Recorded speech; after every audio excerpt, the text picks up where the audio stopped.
Alors, je reviens vers toi avec mes 3 petites expériences. Je t'avais demandé d'essayer de les faire à la maison. Donc, je vais te donner les réponses, même si je pense que tu as trouvé comment faire bouger les petits papiers. Donc, la première expérience, c'était fais bouger les petits papiers sans les toucher.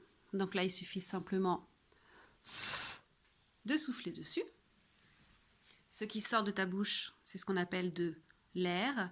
Et l'air, il peut avoir un impact, il a un impact sur les choses qui sont autour de toi.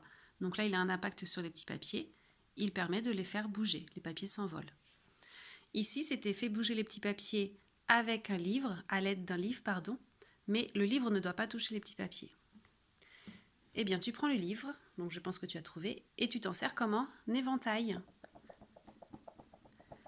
Tu remues le livre et en fait, ça fait de l'air, comme ce qui sort de ta bouche. Donc ça veut dire que tout autour de toi, il y a de l'air.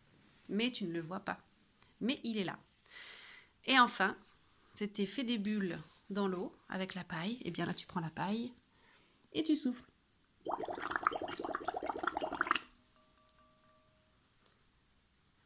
Le fait de souffler dans l'eau, l'air que tu as fait sortir de ta bouche, que tu as expiré, eh bien, il ressort de l'eau sous forme de bulles. Tu peux faire aussi des bulles sans paille, bien entendu, en mettant la bouche dans l'eau et en soufflant. Et ces 3 petites expériences, c'était pour te faire comprendre que l'air, il y en a tout autour de toi, mais tu ne le vois pas. Tu ne le vois pas, mais pourtant, il est bien présent. Et il a une influence sur les objets qui sont autour de toi. Et je t'invite à regarder l'expérience avec le verre pour que tu comprennes bien que l'air, eh bien, même si on ne le voit pas, il est présent et il a une influence sur l'eau, par exemple. Donc je t'invite à regarder la petite expérience du verre et de l'eau pour que tu comprennes bien les effets de l'air.